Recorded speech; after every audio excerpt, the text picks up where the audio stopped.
Hi, everyone. Good afternoon, and welcome to this UC Berkeley virtual panel. Thanks so much for joining us. We are going to go ahead and get started for today as people start to trickle in. So just for a brief overview, this is going to be about an hour of your time today, talking to some of our campus ambassadors who are all students here at UC Berkeley. A wonderful feature of this panel is that these ambassadors are here to answer any and all questions you have about our campus. And in addition, we have a whole bunch more ambassadors on the back end today who will be answering any and all of those questions which you type in the Q&A down below. Please, please, please type any and all questions you have on anything at all, whether we mention it, whether you heard it from someone else, just anything you want to know. That's what we're here to do. We love answering your questions. And at the end of the day, if you have any more questions, feel free to contact us at our website or by sending us an email at tour@berkeley.edu. So my name is Violet. I'm going to be your moderator for the day. I too am a campus ambassador, and I use the she pronoun series. I actually grew up in Berkeley, California, so I know quite a bit about the city of Berkeley. I'm in my third year at UC Berkeley this semester, and I'll actually be graduating this spring, so a little bit early, and I study physical geography. With that, I am going to hand it over to our tour guides to introduce themselves. Hello, everyone. Thank you so much for joining us on this panel today. We're so excited to talk to you about our experience and answer some of your questions about the general student experience. As was stated, my name is Dylan. My pronouns are he, him, his. I'm from Glendale, California. That's just about 20 minutes north of Los Angeles. I am a junior, but fun fact, I'm actually graduating this spring because I'm trying to graduate a year early. I've also started to apply to law schools and stuff like that, so I'm a busy boy right now, but we're trying to get through that. I'm a rhetoric major. I also minored in public policy and journalism. And on campus, I was involved in residential life. Right now, I'm a residential assistant in Clark Kerr campus, one of our residence halls. I'm also involved with the UC Rally Committee. I worked with jobs in Cal Performances, and I also participated in some research. All right, good afternoon, everyone. Thank you for joining us in this virtual world. My name is Kara, and I use the she, her, hers pronouns. I'm from Valencia, California, so if you've ever heard of Six Flags Magic Mountain, that's Valencia. I am a junior, so I'm in my third year, and I'm studying Media Studies and Sociology, hoping to maybe work in the entertainment industry in the future. We'll see where my life takes me. And on campus, I'm involved in the UC Rally Committee like Dylan. So that's a spirit group. We go to the football games, the basketball games, and just bring some cheer to our campus. I'm also involved in Greek life, so if you have any questions about that, definitely put them in the Q&A section. I'm also in the Business Careers in Entertainment Club, or BCEC for short, and we get to hear lots of cool panelists from lots of different places. I'm also a lifeguard on campus and have an internship off campus with a wine PR company. Hi, my name is Vilyna, and I use the pronouns she, her, and hers. I'm an international student from China, and I'm a fourth-year student studying chemistry and applied math. I'm actually graduating in this coming May, and in addition of being a campus ambassador, I'm also a tutor at the Student Learning Center, and I focus on tutoring math and statistics. And on top of that, I also work in one of the research labs on campus as well.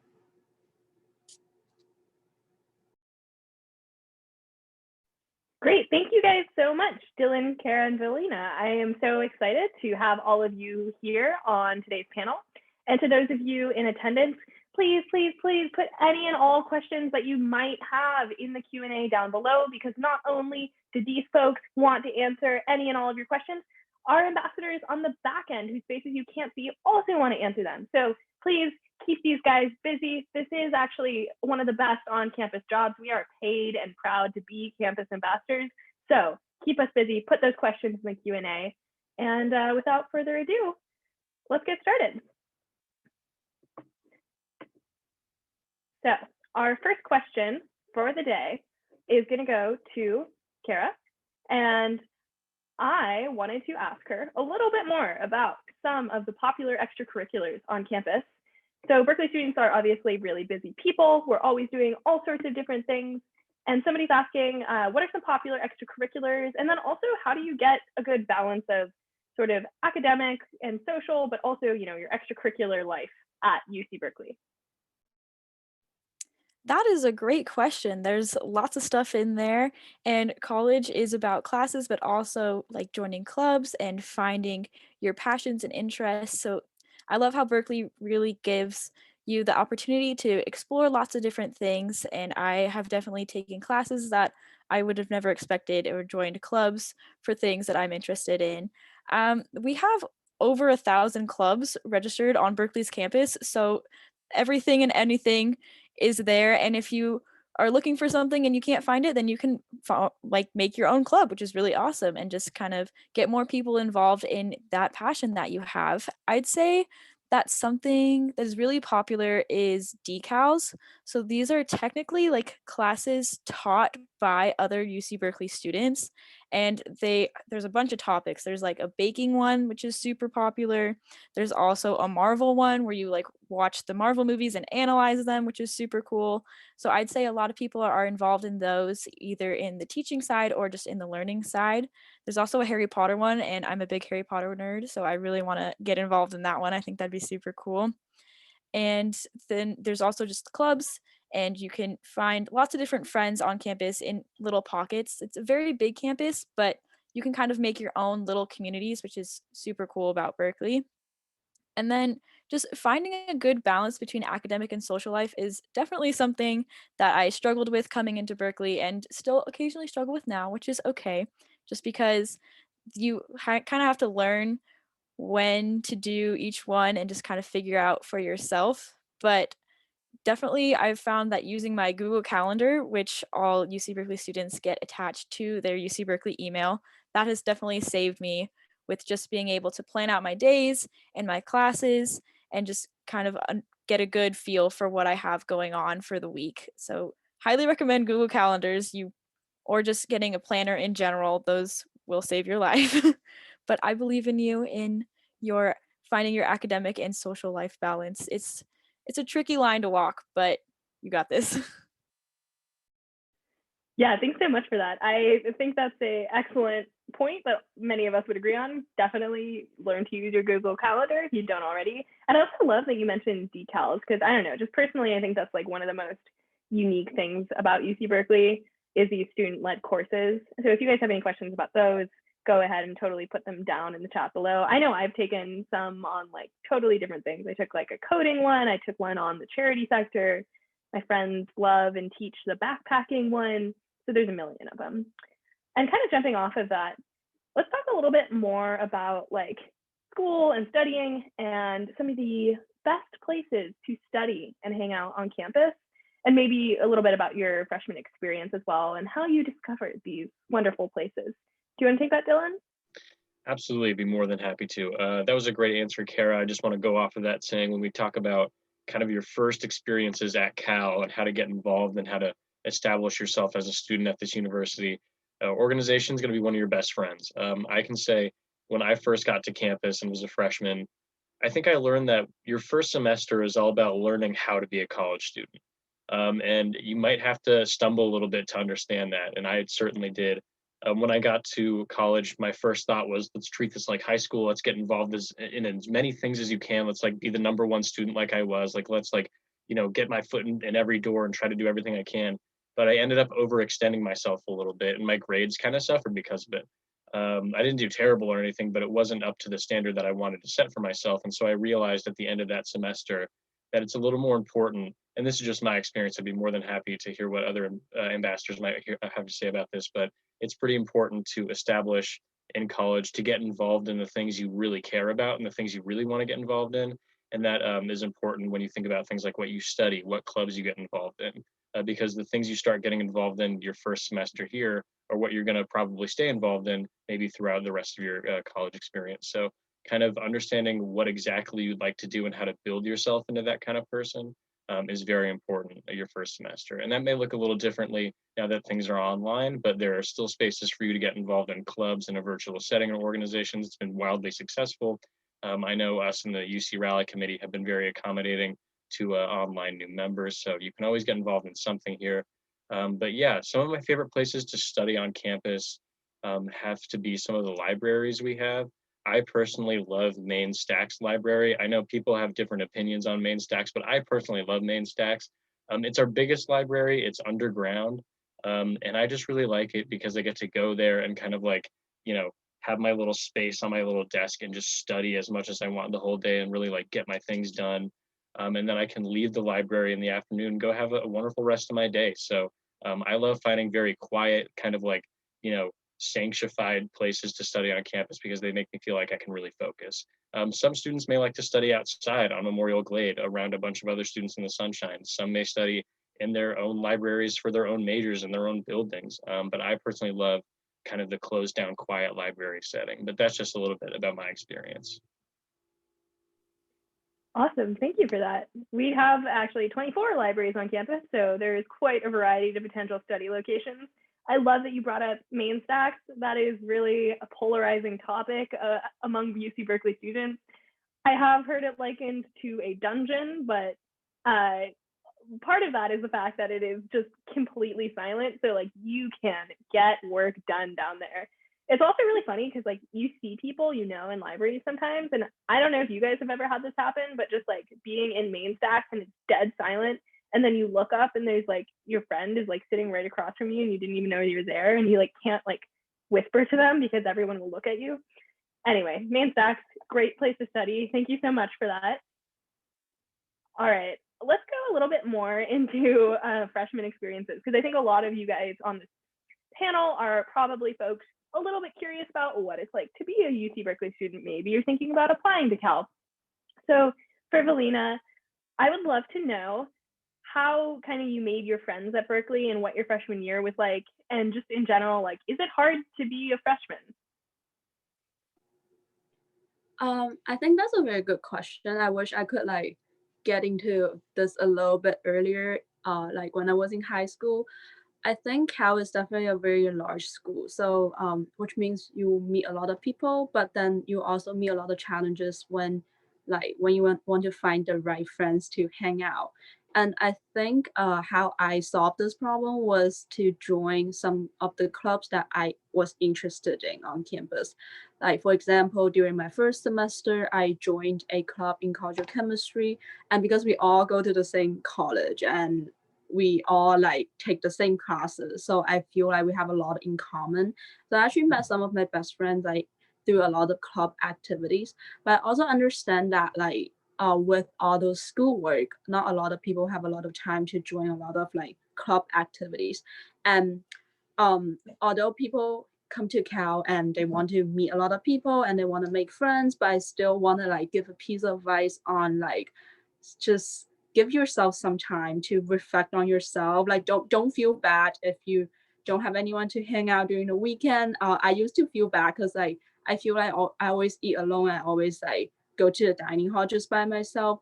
But then after the first semester, I actually think it's really nice to have this little time just for myself during the day and like maybe for the weekend, because like that way you will have a lot of time to like trying to like kind of wash off all the stress that you get from school, and you just need to face yourself. You don't need to like, I don't know, pretend anything. You don't need to like talk to anyone. So yeah, if you really want to make friends, you can go to a lot of club activities, and also going to classes also help as well. But if you feel like Cal is like kind of overwhelming during the first semester, maybe you're not ready to jump into such a huge environment yet, I feel like taking some time off for yourself to get adjusted to the environment is also very cool.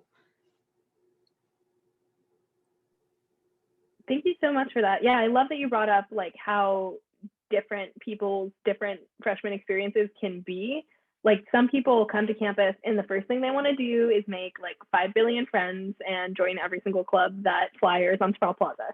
Other people come to campus and they're like, I want to get straight A's. I have to succeed. I'm not going to make any friends. And like, either one of those is valid. From my personal experience, I would like encourage people to maybe seek a healthy balance between those two things, because at the end of the day, like making friends in your classes, like having these support networks is really going to help you succeed academically.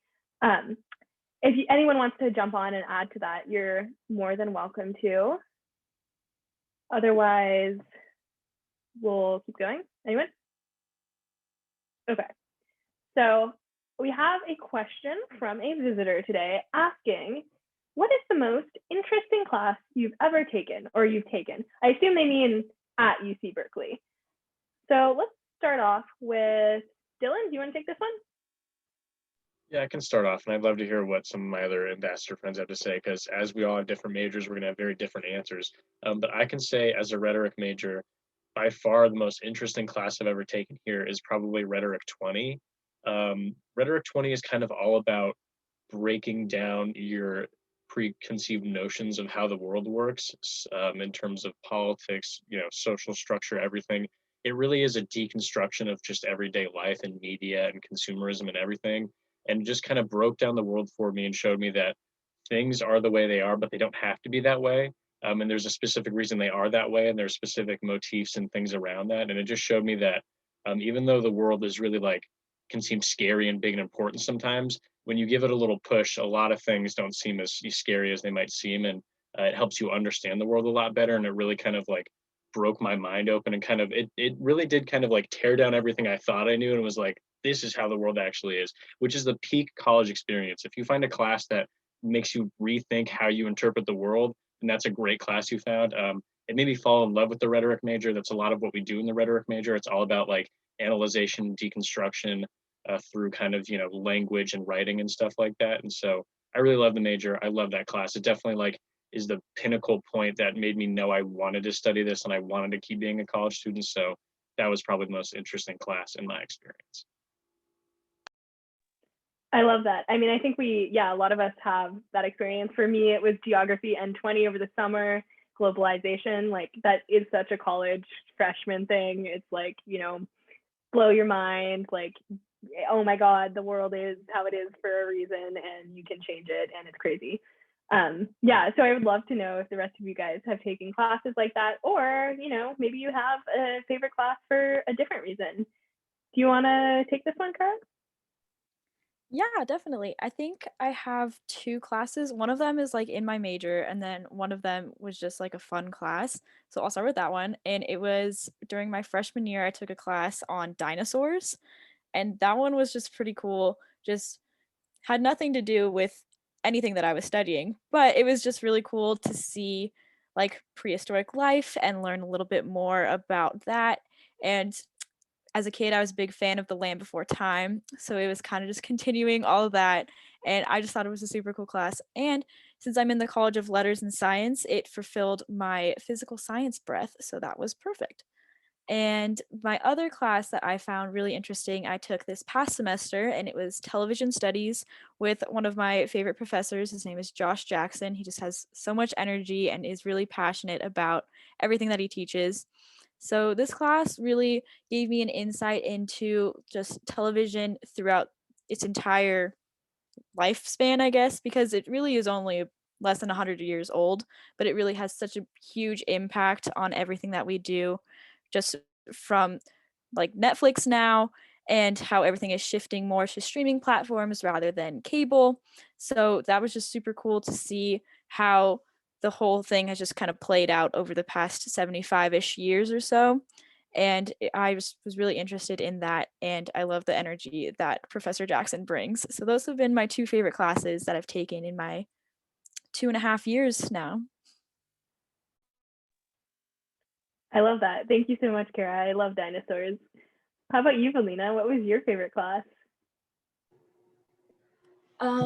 I think all my favorite classes are kind of too technical to talk about, but I do want to bring up this one very technical classes that really shape my mind about how I view this world. So because I'm chemistry major, the reason why I chose chemistry over physics was because I did not really like physics when I was in high school.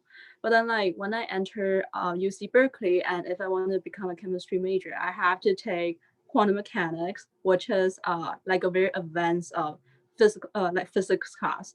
And I really did not have a good start to this class because I always have this prejudice against myself, almost I felt like I just couldn't do it. But then in this class, I just learned a lot about how things interact with each other. And usually when like according to our perceptions, we always think that, oh, like this is true and that is true. But then this class is really like telling me that, well, you know what, if you go deeper, like these are not true. And actually like time does not appear as it is like in our mind. Like time may not actually exist. It's just simply a definition. And your life in this universe may not even actually have like a trace. Like you're just like kind of like leaving your entropy in this huge space. And that just totally like broke my mind. And I feel like if I want to do something meaningful, I better do it like as soon as possible, like before I vanish in this universe. So I think this class really reshaped my mind about like how I view myself. Because before I always thought that humans are super important, but then after learning this class, I found that like we're just like all so minimal.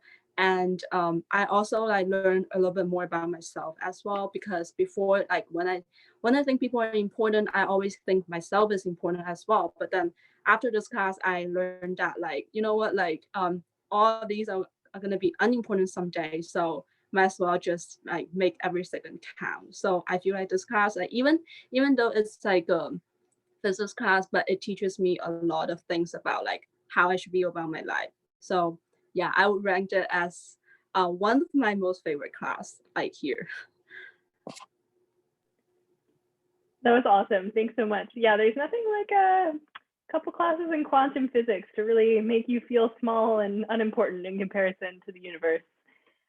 That was a great question, whichever one of our attendees asked that. Thank you so much. So I am going to hope that you guys ask some more questions as good as that one and go on to Kara. Somebody else asks, what is the professor-student relationship at Berkeley like, and how open are professors to helping you? That's a great question. I think I'll preface this with just a little bit of how Berkeley's like class system works. So Berkeley is on the semester system, and we have professors for our like big main classes, and then GSIs or graduate student instructors for smaller discussion sections. So usually like for introductory classes like introduction to chemistry or something like that, you'll have the professor teaching the main lecture, and then you'll go into a smaller discussion section of like 20 or so people with your GSI, and you can ask more questions and go a little bit more in depth into anything that you were confused on during your lecture. So that's how it usually works for Berkeley, and both your professor and your GSI will have office hours.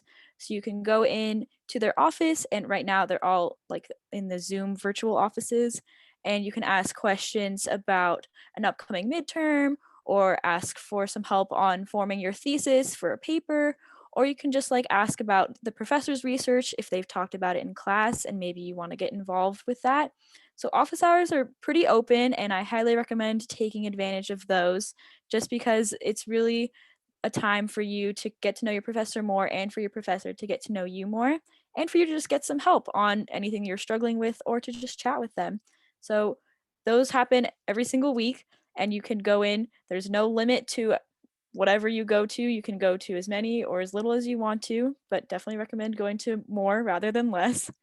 And they are super open to just helping you figure out the answers to your questions or just kind of working through anything you're confused on. I've gone to office hours, and especially I had to take a statistics class, and I'm not a very mathy person, but my GSI was very helpful in helping me kind of sort through all the formulas and things like that. And during this virtual world, it's good to be able to just sign on to Zoom instead of having to walk all the way to their office. That's definitely a plus with that. And my professors have also been pretty accommodating since we're not like sitting next to each other in classes and asking people like, hey, do you want to study for the midterm together? So my professor during a few of my classes actually put us all into breakout rooms on the very first day of class and said, okay, we're going to go into breakout rooms. You're going to get everyone in the room's email and phone number so that you automatically have some study buddies. So I really appreciated that. And I thought that was great since in Zoom, we aren't really talking to just people that we're sitting next to as much. So I definitely liked that. And I had kind of virtual study buddies right there. So professors at Berkeley are definitely open to answering any of your questions or comments or concerns, either during office hours or during class too. Yeah, professors are the best. GSIs are the best. I think downside of virtual office hours is that, my favorite GSI used to bring us avocados from his garden at 2 section, and he can't do that anymore. But upside of office hours, I don't know if you guys have had this experience, but I got to meet my professor's dog, and not only his dog, but also his wife. He was just sitting in his kitchen and we were talking, and he was like, "Hey, want to meet my dog?" And I was like, "Yeah, I want to meet your dog." And then right after, he was like, "Want to meet my wife?" And I was like, "Yeah, okay." It was great. It was great, like, personal touch. He's a really sweet guy. So virtual office hours have a lot of advantages. All right. So keep those questions coming in the Q&A. These look excellent. We will get to them all very, very soon. I want to go ahead and ask Dylan if he has any favorite memorable experiences in the dorms, and kind of like, how would you describe the dorms? I know you're an RA, so I'm sure you have lots of things to say about this one in particular.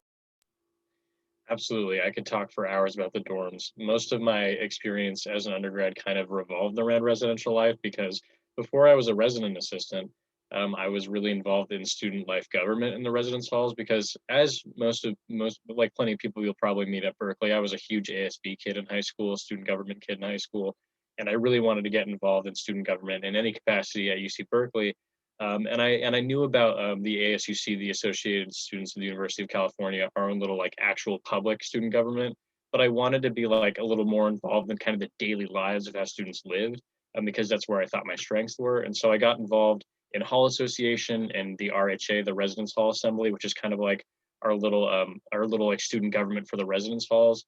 It's composed of like different representatives from the different residential units, and they come in this assembly and like they pass laws and bills, and they give funding to different student orgs to do events in the residence halls. And so I just fell in love with it because I love government. And I have great memories putting on different events for students in the residence halls and just being involved in my residential community. We put on a movie night my second semester of my freshman year in our lobby in Unit 3, one of the residential units. We showed the movie Isle of Dogs, and it was just really fun getting to set that up and like come hang out with all my friends in the residence halls and just watch a movie late at night. Like we're little adults now, we can watch movies past 10 p.m. You know what I mean? And that's like a huge part of it, is that you're kind of coming from all around the country, a bunch of different people living in the same building, kind of cramped together, and you're total strangers. And so as soon as you get to the dorms, you're going to be like, you're probably going to be hyper aware of like, okay, who are my friends? Like, are they my friends? Am I making friends with these people? You're going to be so in your head about it.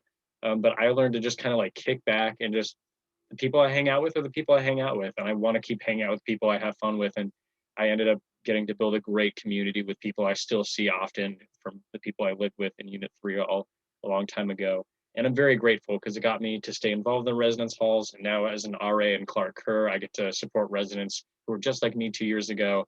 So it's been an all around great experience. And I also want to add on a little bit to the previous question that Kara answered about office hours and like how helpful professors are. Sorry to change the topic real fast, but as a law school student and someone who's applying to law school, talking to your professors are vitally important for things like letters of recommendation.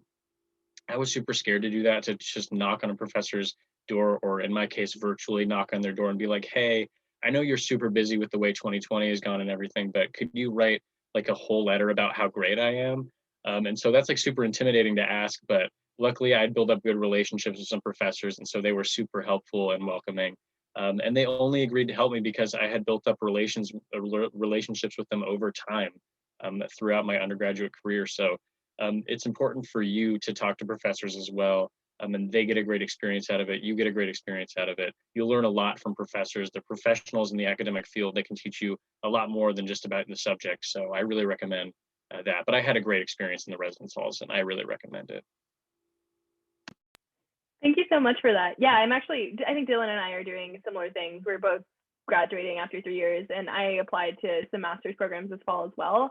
And asking professors for letters of rec, this is, a little far, like few years after the whole freshman experience thing, but that is scary. So I appreciate your story about that. I also I was a little afraid to ask because I was like, I don't know, like maybe I don't know them as well as I think I do. Like there's other students they know better, but I was really pleasantly surprised by how kind and welcoming and like willing to take the time to write me a letter. A lot of these professors were, and they were super nice about it. So definitely, like, if you are doing that, reaching out, you know, early, ahead of time. Same for your like high school teachers. If your college applications are asking for recommendations, reach out earlier than you think you need to. Be super nice about it. Make sure to write a thank you note. All of that. All right. So let's go ahead and take some more questions. I think all of you guys can probably go ahead and answer this one from one of our attendees. Somebody asks, what resources does Berkeley offer to broaden your experience in your major? Internships, fieldwork, etc. This is a super, super great question, and I bet we're all going to have really different answers because, you know, every major is super different. I'll just start off by saying that, like, I study physical geography, which is all about field work. It's all about like getting out in the woods, taking soil samples, learning how to measure trees, digging up mud from the bottom of a lake. And it's like super encouraged to take a class that does that or join a lab that does that. But I would love to hear what kind of involvement there is for all of your majors as well. Do you want to take this one and start, Vilyna? Yeah, I think because I'm in college of chemistry, so I actually have a ton to talk about. So now I need to decide like where I should start. So I'm gonna start from like something that I'm actually doing. So I'm in a research lab, as I mentioned at the very beginning. So research lab is a special opportunity for those undergraduate students who want to get involved in research before they go to graduate school. And I think I'm actually one of the exceptions because a lot of people who work in our lab, they're now in like, I don't know, MIT, Caltech, doing their PhDs. But I, however, decide not to pursue a chemistry PhD right after I graduate. So even in my case, my professor is still willing to provide me with a lot of opportunities to like work in the lab, even during this very special time. I think he still makes a lot of effort to try to bring undergraduate students into the lab. So I really appreciate like our professors for doing that, like for our undergraduate community. So what we do in the lab is that we actually like follow a PhD mentor, and we'll run like a mini project like that's alongside with their huge project. Like for example, their projects to investigate, I don't know, 10 elements, maybe we'll take like 2 or 3 out of it and do it like over a whole semester. And at the very end of the semester, we have to present our result to the whole group, which is pretty scary because you know, like sometimes experiments don't go well and sometimes you don't get the results that you desire. And when during my first 2 semesters, I was also like always so scared that like my results wasn't as cool as they should be. And because I'm presenting to a bunch of like PhD students and professors, and I just felt like so stressed every time when it comes to the presentation. But I feel like this presentation has really allowed me to cultivate a lot of skills. So first of all, I have to learn, of course, how to do the experiment. And even like, I mean, even if you're not in a research lab, you also learn these like through an undergraduate lab. But then in an undergraduate lab, they will tell you what to do ahead of time. And you probably know like something about what you will get at the end of the day, because you have to get that too, like get the results to get points. But then like in a research lab, it's totally on your own. You don't know what the heck is going to happen at the end of the day, and it's all on you. So I feel like this is a lot of like pressure, but also a lot of fun during this process. And in order to make a great presentation, you have to use a lot of like professional notations. You have to like make your graph look right. You have to like talk in a very professional way. And the most exciting part is that the professors will ask you questions based on your presentations. And sometimes like, because there's also events, and sometimes like you may not get exactly what they're trying to ask you, or you just simply don't know the answer. I feel like all of these are like very challenging experience, but I think like through providing these kind of opportunities for the undergraduate student, College of Chemistry is really like doing well in terms of like cultivating a lot of very wonderful researchers for the future. So yeah, if you're interested in like doing science or like engineering, you get a lot of these type of opportunities on top of what you learn from class through UC Berkeley's education. Yeah, thank you so much for that. That was great. I mean, research is just like, Berkeley has a lot of amazing opportunities, and because it's such a big university with such a variety of programs, like really anything you want to do, you can find it at like, a top level here. But I think research is just the thing that is the most true for, maybe, because like our research apparatus is so varied and it is really truly excellent in every department. So not just, physical geography like I do, or chemistry like Vilyna, but, in legal studies or history or English or biology or whatever you are excited about, you can find somebody doing just like the coolest research ever. So definitely check it out if you are interested. I would love to hear a little bit about the kind of, resources Berkeley has to broaden your experience in your major from the rest of you guys. Do you want to take this, Kara?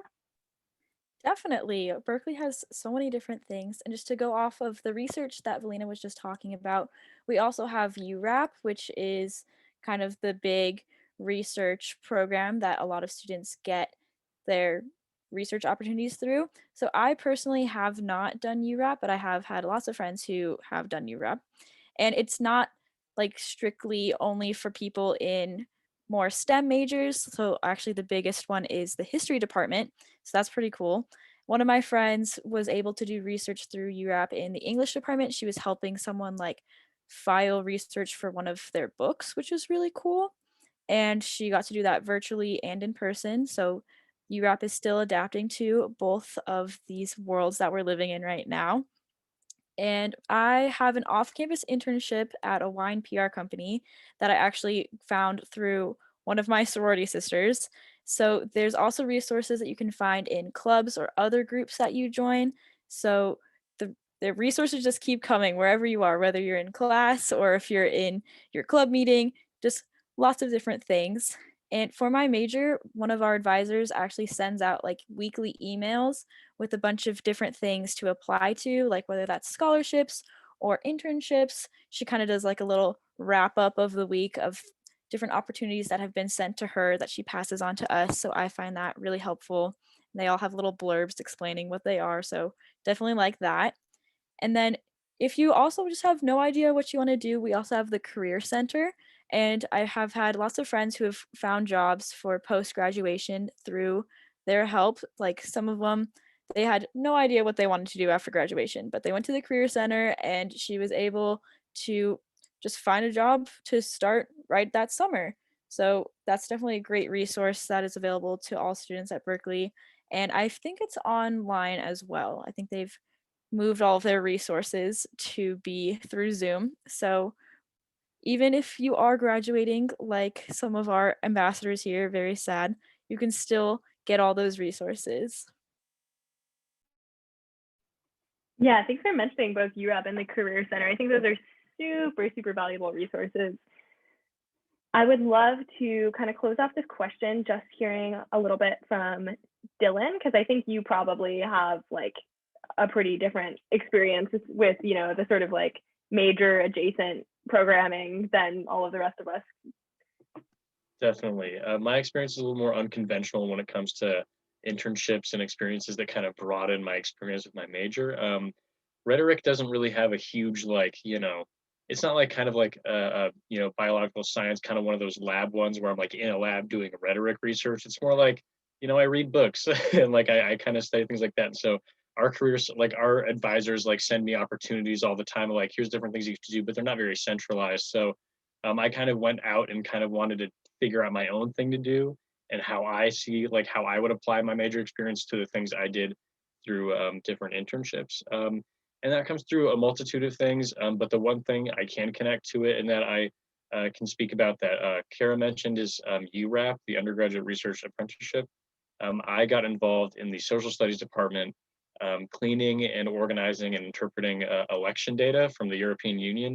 This is something I never thought I'd do. Like coming into college, I never thought I'd like be organizing data for some like huge election and like election kind of like project. But I was interested in it because I love politics, I love government, and so I got involved. And I never thought I'd learn how to code, but I learned how to like code in an Excel spreadsheet while doing my rhetoric work. And there were connections that I could make myself, but it was a super gratifying experience because they say that when you go to Berkeley, you're not going to get out of here without learning how to code at least a little bit. You're going to meet someone you know who knows how to code. You're going to maybe take a class that requires it. Somehow you're going to get some experience with coding, and that's how I got mine. But it's been great. Like, I've been able to use it when I organize my own Excel spreadsheets. And I've been able to do a lot of other great internships and experiences here at Cal that don't really connect as much to my major, but that have made me, I think, have developed me as a person and really helped me understand what I'd like to do. But that's just a little bit about how that connects to my major. Yeah, thank you so much. And thanks for mentioning the coding thing. I don't mean to scare anyone who's listening and is like, but I hate coding, because, I also started at Cal, and like, I just have this itty bitty MacBook Air as my laptop, and I bought it because I was like, I like iOS and it, works with my iPhone, and I'm never going to need to learn how to code. I'm not interested in that. Why would I need that, even though I want to study science? Turns out it's just like too useful, and I actually really enjoy it, and I'm super interested in it, and I've taken a bunch of courses in data science. So, you might find yourself in a position where you like realize you actually are interested in kind of like computer stuff. And even if you don't, and you're not, like, even, the kind of things that you're doing, Dylan, with like Excel spreadsheets, or maybe something that's not like, necessarily learning to use Python or like C++ or whatever language it is, can still be so useful. So don't be too scared if you hate the idea of coding and you're listening to this. Thank you guys so much for this question so far. So we have another really fun one that I'm very excited to ask. It's a great question from somebody listening to us today. What does a typical weekday look like for you? I mean, this is going to depend on the day of the week. They didn't say whether it was Monday or whether it was Tuesday. So, I guess just like, pick your favorite day of the week. Or I don't know, maybe you should like pick your least favorite so that they get like a representative sample. I don't really know how we want to do this. Yeah, I guess, I don't know. You want to start off, Kara? We could go like sequentially. We could do like Monday, Tuesday. Does that sound okay? Okay, Yeah. Okay, cool. So how about, Kara, you tell us about your Monday, or if you have another idea, go for that. Do we want to do like a virtual school day or an in-person school day? What are we feeling? Oh, that's a really difficult question. I feel like in person, because or both. Yeah, both. Okay. Maybe We can run through a little bit of we do both. that. Yeah. Okay, thank you. So let's see. This past semester was all virtual, and usually I would wake up and I would give a tour or be on the back end of one of these virtual tours, very fun. And then I would get a little snack and then log into one of my classes and just listen to the lecture. And then I'd head to a discussion section. And then after that, I would usually go to either lifeguarding at the pool, or I would go to my other job at Trader Joe's. Shout out Trader Joe's, love the snacks there. And sometimes I would have like a meeting on Zoom. Just, it all depended on the day, but it was usually like classes in the morning and then work and doing a little bit of studying in the afternoon, and then sign on to a meeting like in the evening time. So that would usually be one of my virtual days, but I'd still get outside, make sure I get some fresh air. I would definitely like move around in my house. Like sometimes I'd sit in the backyard for a class, or I'd sit at the kitchen table for a class just to kind of get a little change of scenery. And then for in-person school days, they feel like so long ago. But I would usually get up and I would walk to my class. I lived up at the top of the hill, so I'd have to walk down the hill. Berkeley is very hilly, but you get a good workout in wherever you're going. And then I would go to class, and then I'd usually sit outside. I like to sit outside, and I'd usually have like about an hour break. So I wouldn't want to walk all the way back up the hill and then back down. So usually once I was on campus, I was on campus until I was done with classes and everything. So sit outside, have a snack, do a little bit of reading, head to another class, and then go get some food for lunch, go to another class, just kind of bouncing between classes and studying, just finding little pockets of time to get a reading done or do a discussion post or something like that, and then head to some meetings in the afternoon or sit out and do some lifeguarding. So lots of different things. Balance time.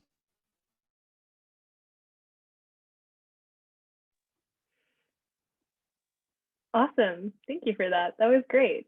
So that was, a typical virtual Monday in the life of Kara. So thank you so much. Do you want to go ahead and take Tuesdays, Vilyna? If you hate Tuesdays, feel free to, sub in a different day. Yeah, I'll also talk about my online version and a little bit about the in-person version. So starting from last semester, I all our classes are online, and actually at Berkeley, you can for those who are not in college yet, so you can choose your classes to be at the time that you want. Like if you don't want to wake up at 8 a.m. and go to class, then you can choose a class that's in the afternoon. And for me, during my first 2 years, all my classes are 8 a.m. I will make sure that I will have at least 1 a.m. just to keep my biological clock running. Because if I sleep over for one day, then I will sleep over for the whole semester. So that's why I have to have that 1 a.m. class. But then for this semester, one of my required class, it doesn't have an 8 a.m. So I had to choose it in the afternoon. So that's why for the last semester, I usually woke up at 11 or 12 p.m. because it's the class starts at 12:30 and I don't really have motivations to really wake up early to do anything. But I also sleep pretty late. This is not recommended, but I have to be honest, when it comes to talking about my day. So I usually wake up at around 12 and then I go to class, and I only have 4 or 5 classes during the normal semester. Well, it's not too little, but then some of the classes are breath classes, so they're not too stressful. And also in the afternoon, I'll usually have group meeting from my research lab, and in the evening we usually need to have project team zooming, and then we need to talk about how we're supposed to do project online, and because we have to cope with different time zones as well. So that's why I have to work at around 1 a.m. to 2 a.m. just because some of my teammates are in Asia. And yeah, so that's usually my work day, from 12 p.m. to around 1 to 2 p.m. 1 to 2 a.m. on the next day. But then I don't work the whole time, of course. I usually work for 2 hours, and then I go play for 3 hours sometimes, and then I come back to the desk, and then I keep doing homework. However, if this were to be an in-person, my schedule will be a lot more normal, just because I have to physically be in the lab. And of course our lab is not gonna be opened at 1 or 2 a.m. I mean, you can stay there, but then it's just gonna be yourself. It's quite scary if you're working with something that's super explosive and it's just yourself. So if I had to go to school, then I would try to wake up at around 8:30 or 9, and then I'll probably come home by 7 or 8. And during this whole time, of course, I'm gonna have time for food, and then maybe 4 to 5 hours for classes, and the rest of the time is just for my laboratory research. So that's usually how I spread my time throughout the whole day. Yeah, thanks so much for that. I mean, I love that you mentioned just okay, yes, technically on my calendar, there's this 4-hour block that says lab time, but and this is kind of the same way with any sort of study period or whatever it is. You go in and your first hour is probably good, you get some work done, and then after that you're oh, I'm gonna go for a little walk while I wait for my experiment, or I'm gonna get coffee because I was studying in the library and now I want coffee. So when I say I go to the library for 6 hours, I spend 2 of those hours watching BuzzFeed YouTube videos. Except for during finals week, we all got to grind during finals week. Well, but sometimes that means watching even more things you're not supposed to watch. So we're all human, we're students and we work hard, but we're all human at the end of the day. So I would love to hear super briefly from you, Dylan, if you can fit it in, maybe a little bit about a typical day in your life. You can take Wednesdays, or I guess you could also take Thursdays or Fridays. We've got those left. So yeah, just go ahead. What is a weekday like for you? Absolutely. So real quick, I'll kind of just talk about how different it is from virtual and in person. The different average weekday you might have. When I was in person at Berkeley, your in-person day depends a lot on where you're going to be throughout the day. So that's why it looks so different, because I would have classes in different places on campus, and where I had those classes depended on where I would get lunch or where I'd be able to get lunch. So when I think back to my in-person days, all I can really say is that it's a lot of moving around. It's a lot of walking.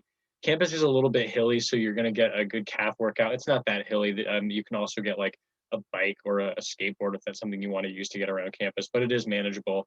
So it really just depends on where you're going to be throughout the day in person. But virtually, it's a whole different experience, because you're only in one place the entire time, which is inside, most likely in your room. And as an RA in my own single, I had to do my entire work this entire past semester in one room, like applying to law school, like writing these essays, like doing classes, figuring out my thesis in one room.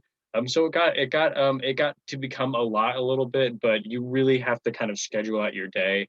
And I'm gonna be honest, just like Violet, I get down YouTube rabbit holes and binges, like especially when like things get intense, like during finals week. I definitely just will watch compilations of like public pranks for like 30 minutes and be like, this was productive.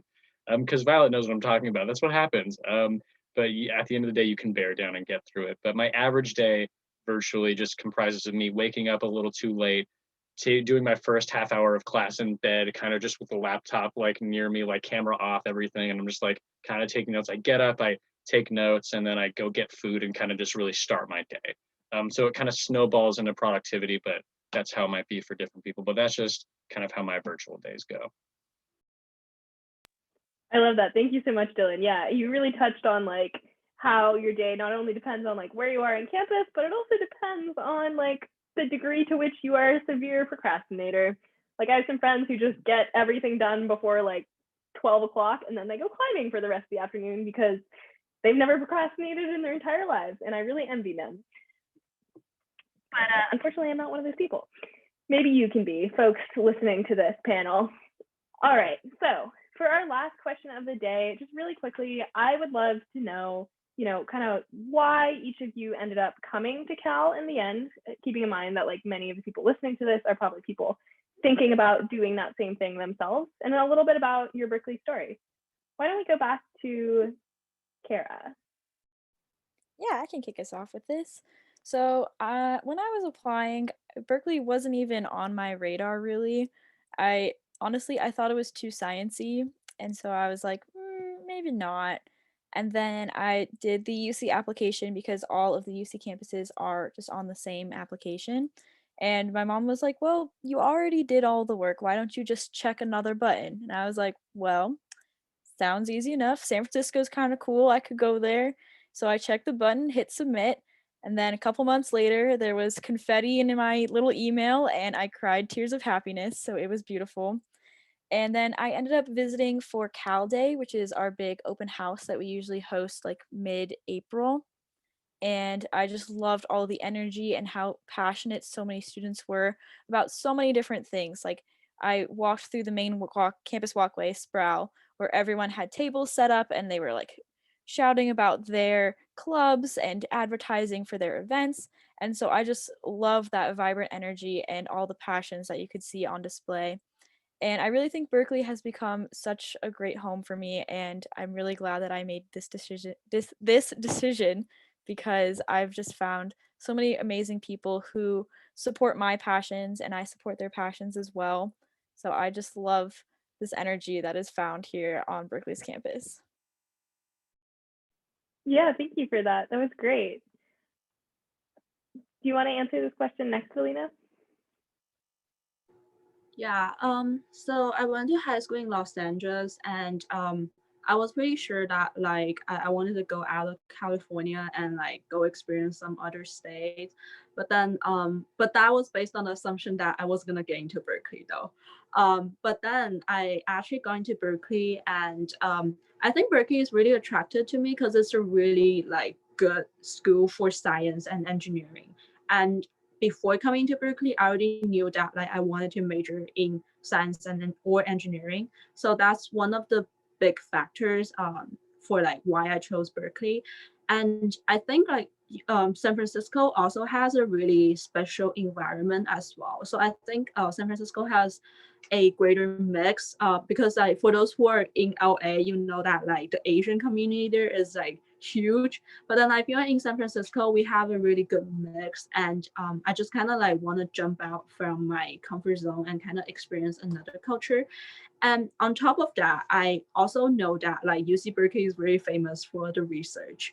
And although I wasn't sure that like if I was that interested in research, but I just feel like you don't get a lot of chance to actually go into a professional laboratory and actually do research, regardless of like your future career goal. So once you finish college, you notice that oftentimes people only offer opportunities to you once they know that you're gonna work for them in the future, or like you can create some sort of benefits or values or whatnot.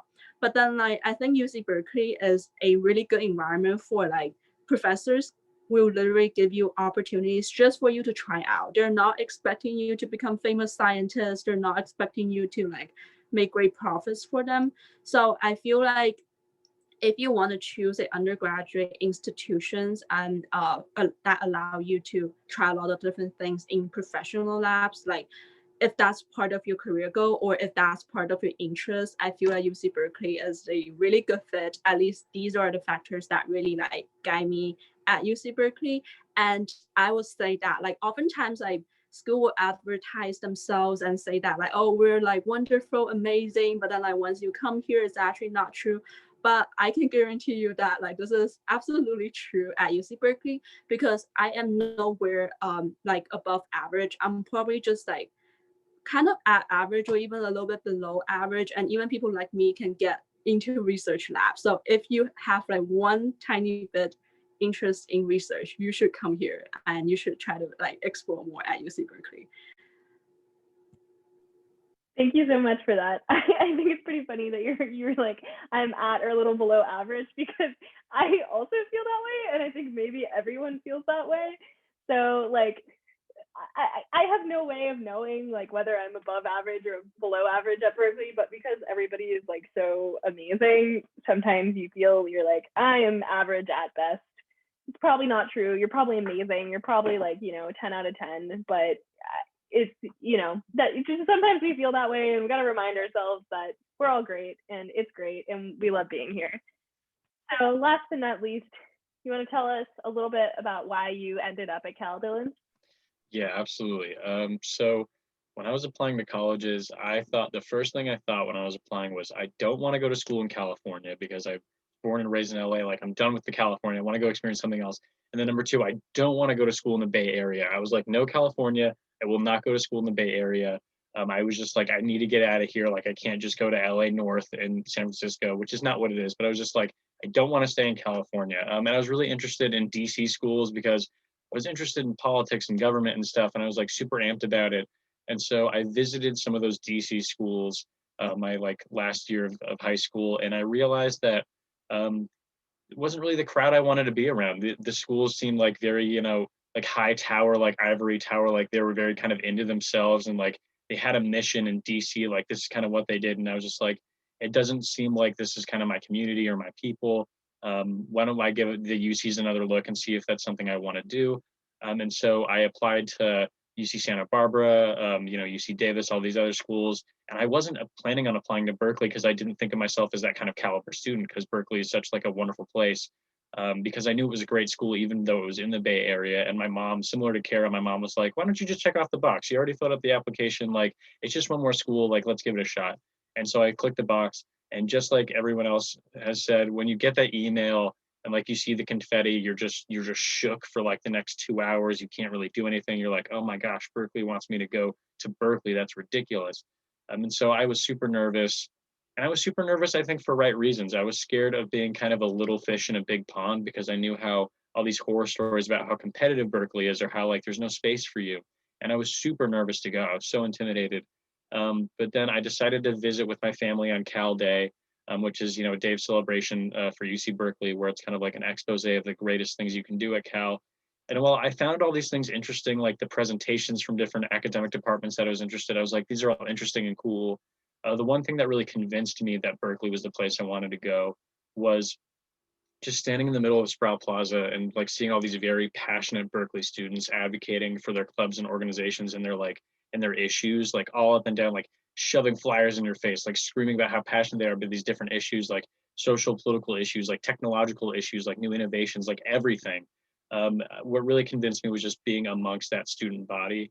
And after my 2 years here, I realized that you can get a pretty good college experience, a college education anywhere. You can academically, you can take any class anywhere, all over this country, all over the world. But what you can't get anywhere is kind of the UC Berkeley student experience. You cannot get UC Berkeley students anywhere. They're a different kind of breed. They're going to push you to be better. They're going to push you to understand the world a little more, and they're going to push you to follow kind of your true path and what you really want to follow. That's just my experience. Berkeley's always going to leave a little part of itself in you, which is wonderful. No matter where you are in the world, you always feel like you're a part of Berkeley. And I ended up going to the California, like the Bay Area school at the end of the day. So don't make rash judgments when you apply to colleges. You know, keep an open mind no matter where you apply, and you'll end up in the right place. Yeah, you really just never know. And thank you so much for that. That was such a good way to wrap up this panel. That was really fun. I hope you guys listening to this enjoyed it as much as I enjoyed it. I feel like I learned a little bit more about Cal today, and I hope all of you listening did as well. So I just want to go ahead and invite you guys to follow us on social media or to send us an email at tour.berkeley.edu if you have any more questions. If you want to know more about, the beautiful details of our day-to-day lives, hop on beartalk.berkeley.edu. That's our student blog where us campus ambassadors tell you, all the nitty-gritty details of what we do all day. If you're curious, I don't know why you'd want to know that, but maybe you do. If you would like to hear another recorded virtual panel or a general campus tour or an engineering tour or a tour in Spanish or Mandarin, you can find all of those things on our website as well. For Berkeley COVID responses, check out coronavirus.berkeley.edu, and a little bit more about our celebration of admitting women to UC Berkeley for 150 years this year at 150w.berkeley.edu. Of course, we are not the Department of Admissions, so we recommend that if you have questions as to admissions, you go ahead and check out their website listed here, social media, etc. And again, our website is visit.berkeley.edu. Thank you all so much for being here.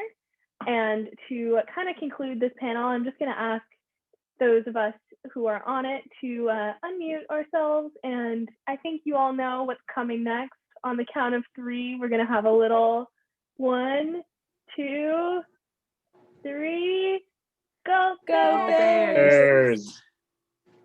Thanks guys so much. Have a great day, everyone.